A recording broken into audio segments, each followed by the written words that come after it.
제가 하거든요. 그러니까 이게 상황이 약간 제가 하고 제가 젊은 호농장의 정민철입니다 하고 위로 올라가서 발표하고 하면 좀 웃기잖아요. 근데 뭐 그거를 하래요. 그래가지고 이걸 어떻게 해결하면 시간도 빨리 줄이고 좀 황당한 상황을 좀 없앨 거냐를 고민하다가 저는 그냥 원고를 모아왔습니다.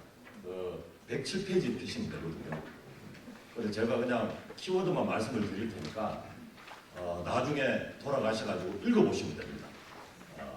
말씀드렸지만 지금 제가 말씀을 드리는 사례는 농장을 기반으로 해서 청년들을 어떻게 받아들일 거냐 이런 한 10년의 경과를 제가 젊은 여러분들 같으면 할 건데 원래 뭐 PPT로도 발표를 하고 하지만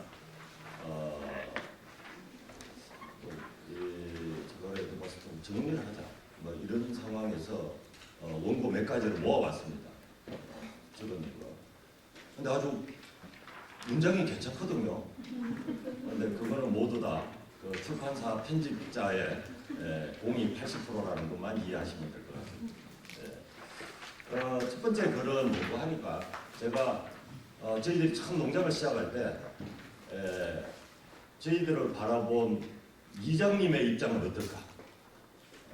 그런데 이장님은 어떻게 받아들였을 거고 우리는 어떤 생각이었다라는 것을 제가 이장님으로 빙의를 해가지고 제가 이제 면담을 한 다음에 그거를 좀 적어놓은 겁니다. 이거를 읽어보시면 아마 지금 나왔지만 기존에 살고 있던 선주민들의 생각, 그다음 이분들이 기대하고 있는 거와 막상 지역 사회로 진입하려고 하는 청년이 가지고 있는 욕구는 다르고 아까 이장님도 말씀하셨지만 이거를 어떻게 잘 해결할 거냐 이거는 아무도 모릅니다. 근데 어떻게 하면 각각의 입장을 서로 이해할 건가라는 차원에서 제가 적은 글이니까 가서 읽어보시면 됩니다. 그래야지 짧게 마치니까. 그 다음에 두 번째 글은 113페이지입니다. 이 오늘 행사를 진행하는 사회적 농업이라고 하는 게 저는 그렇게 말씀을 드립니다. 단지 농림부의 하나의 정책 사업으로 끝이 나지 않았으면 좋겠다. 기존에 생산성 중심으로 흘러가던 농업이 근본적인 농업을 바라보는 내지는 농업을 말하는 규정의 전면적인 전환을 하는 그런 사업이었으면 좋겠다. 이렇게 이야기하거든요.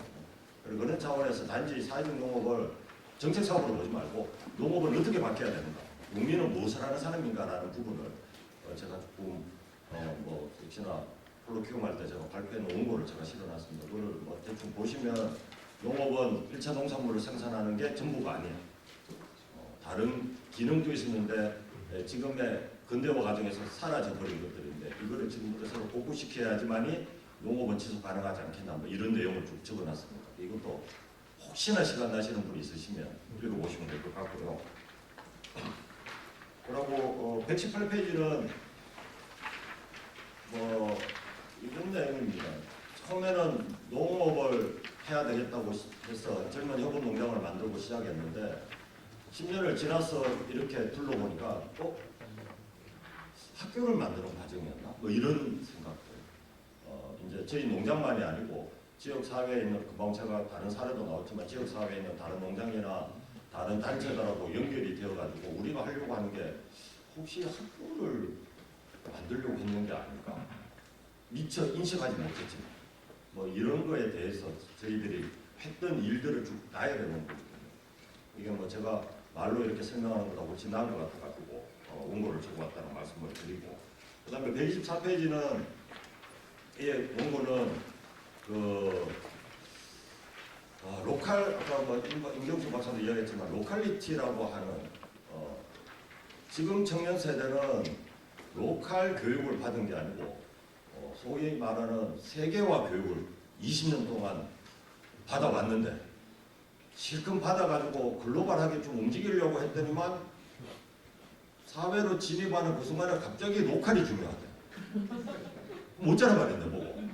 시키기는 글로벌 교육을 시켰는데 아니 그러면 글로벌한 청년이 필요하다고 그러면 교육 쪽에서는 주장을 하고 우리는 어쩔 수 없이 선택한 기회도 없이 글로벌 교육을 받아왔는데 갑자기 로컬이 성공의 열쇠고 로컬이 중요하고 로컬리티가 뭐 이 청년들이 알 수가 없는 거죠.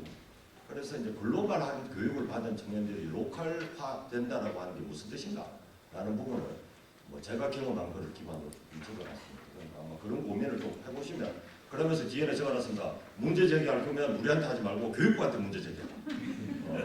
왜 이런 교육을 시켜놓고 갑자기 사회는 이렇게 바뀌었는데 이런 교육을 시켰냐 이런 문제 제기를 충분히 할 수 있다 뭐 이런 내용이고 마지막은 뭐 그냥 저희들도 청년을 받아서 1년 내 6개월에서 1년, 2년 뭐 이렇게 농장에서 같이 일하고 아마 여기에 청년 관련 여러 단체 중에 아마 가장 청년들을 괴롭힌다라고 하는 악명이 높은 곳은 가능성이 높은데 그런 청년들과 일을 하면서 단지 그 청년들만 대상으로 하는 게 아니고 이 단기적으로 와서 청년들이 지역사회, 농촌의 일상을 경험하고 농촌이라고 하는 지역사회의 구성원이 되어서 그냥 단지 지나가는 게 아니고 그냥 뭐 한 달 산다고 그 지역사회를 아는 게 아니거든요.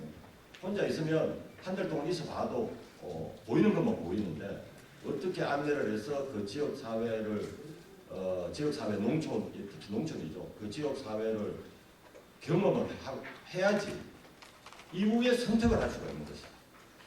우리는 경험을 시키는 내지는 볼 수 있는 기회를 제공해 주진 않고 사업비 줄 테니까 농민이 되라고 우기는 거고 농업을 해봐야지 내가 할 수 있는지 없는지 알 수가 있지. 그러면 그런 차원에서 단지 그런 주장을 할 게 아니고 어떻게 경험시킬 거냐 어떻게 2주간을 바라봐야 될 거냐 뭐 이런 거에 대해서 제가 말씀드렸지만 편집자의 능력으로 아주 잘 익힐 수 있게 적혀 있는 글입니다. 저는 막 날렸었는데 잘 어떻게 제 생각을 이렇게 잘 정리했는지 몰라도 좋은 글로 이렇게 했기 때문에 이런 걸 한번 읽어보시면 젊은 협업 농장과 관련해서는 좀 더 제가 그냥 15분 발언하는 것보다 나을 것 같아가지고 그 공부를 모아봤다.